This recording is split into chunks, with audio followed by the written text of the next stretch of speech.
राजनीतिक गलियारों में ये सवाल पूछा जा रहा है कि कांग्रेस के दिग्गज चुनाव क्यों नहीं लड़ रहे। आखिर ऐसा क्यों है कि सचिन पायलट और हरीश चौधरी चुनाव नहीं लड़ रहे। सचिन पायलट ने टोंक से हरीश मीणा तो हरीश चौधरी ने उम्मीदवार राम को टिकट दिलवा दिया। क्या दोनों ही नेताओं को लग रहा है कि उनके समर्थक जीत गए तो जीत उनकी, और अगर वो हार गए तो भी उनकी राजनीति कैरियर पर कोई दाग नहीं लगेगा। क्या सचिन को लग रहा है कि अब हारने का मतलब होगा जनाधार खोना, साथ ही भविष्य में अपनी मजबूत दावेदार को कमजोर करना।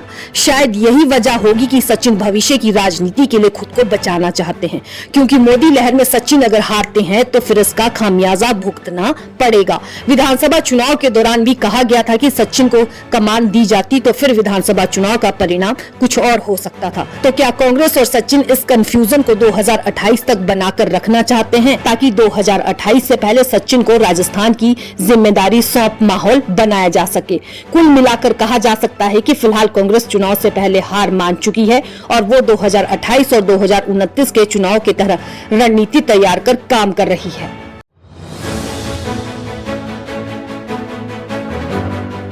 राजनीतिक गलियारों में ये सवाल पूछा जा रहा है कि कांग्रेस के दिग्गज चुनाव क्यों नहीं लड़ रहे। आखिर ऐसा क्यों है कि सचिन पायलट और हरीश चौधरी चुनाव नहीं लड़ रहे। सचिन पायलट ने टोंक से हरीश मीणा तो हरीश चौधरी ने उम्मीदवार राम को टिकट दिलवा दिया। क्या दोनों ही नेताओं को लग रहा है कि उनके समर्थक जीत गए तो जीत उनकी, और अगर वो हार गए तो भी उनकी राजनीति कैरियर पर कोई दाग नहीं लगेगा। क्या सचिन को लग रहा है कि अब हारने का मतलब होगा जनाधार खोना, साथ ही भविष्य में अपनी मजबूत दावेदार को कमजोर करना।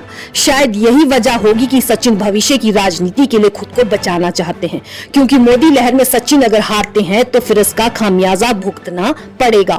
विधानसभा चुनाव के दौरान भी कहा गया था कि सचिन को कमान दी जाती तो फिर विधानसभा चुनाव का परिणाम कुछ और हो सकता था। तो क्या कांग्रेस और सचिन इस कंफ्यूजन को 2028 तक बनाकर रखना चाहते हैं, ताकि 2028 से पहले सचिन को राजस्थान की जिम्मेदारी सौंप माहौल बनाया जा सके।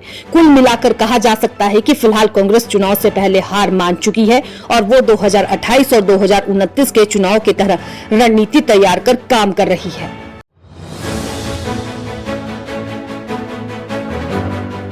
राजनीतिक गलियारों में ये सवाल पूछा जा रहा है कि कांग्रेस के दिग्गज चुनाव क्यों नहीं लड़ रहे। आखिर ऐसा क्यों है कि सचिन पायलट और हरीश चौधरी चुनाव नहीं लड़ रहे।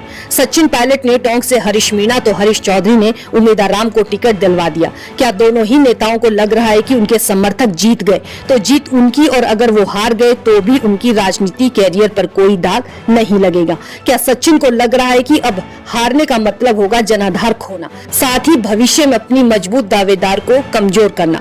शायद यही वजह होगी कि सचिन भविष्य की राजनीति के लिए खुद को बचाना चाहते हैं, क्योंकि मोदी लहर में सचिन अगर हारते हैं तो फिर इसका खामियाजा भुगतना पड़ेगा। विधानसभा चुनाव के दौरान भी कहा गया था कि सचिन को कमान दी जाती तो फिर विधानसभा चुनाव का परिणाम कुछ और हो सकता था। तो क्या कांग्रेस और सचिन इस कंफ्यूजन को 2028 तक बनाकर रखना चाहते हैं, ताकि 2028 से पहले सचिन को राजस्थान की जिम्मेदारी सौंप माहौल बनाया जा सके।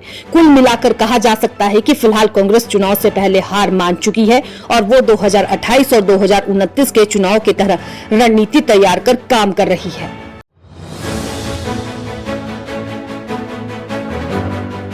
राजनीतिक गलियारों में ये सवाल पूछा जा रहा है कि कांग्रेस के दिग्गज चुनाव क्यों नहीं लड़ रहे। आखिर ऐसा क्यों है कि सचिन पायलट और हरीश चौधरी चुनाव नहीं लड़ रहे।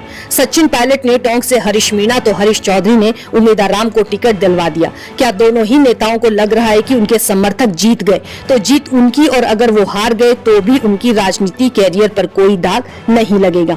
क्या सचिन को लग रहा है कि अब हारने का मतलब होगा जनाधार खोना, साथ ही भविष्य में अपनी मजबूत दावेदार को कमजोर करना। शायद यही वजह होगी कि सचिन भविष्य की राजनीति के लिए खुद को बचाना चाहते हैं, क्योंकि मोदी लहर में सचिन अगर हारते हैं तो फिर इसका खामियाजा भुगतना पड़ेगा। विधानसभा चुनाव के दौरान भी कहा गया था कि सचिन को कमान दी जाती तो फिर विधानसभा चुनाव का परिणाम कुछ और हो सकता था। तो क्या कांग्रेस और सचिन इस कंफ्यूजन को 2028 तक बनाकर रखना चाहते हैं, ताकि 2028 से पहले सचिन को राजस्थान की जिम्मेदारी सौंप माहौल बनाया जा सके। कुल मिलाकर कहा जा सकता है कि फिलहाल कांग्रेस चुनाव से पहले हार मान चुकी है और वो 2028 और 2029 के चुनाव की तरह रणनीति तैयार कर काम कर रही है।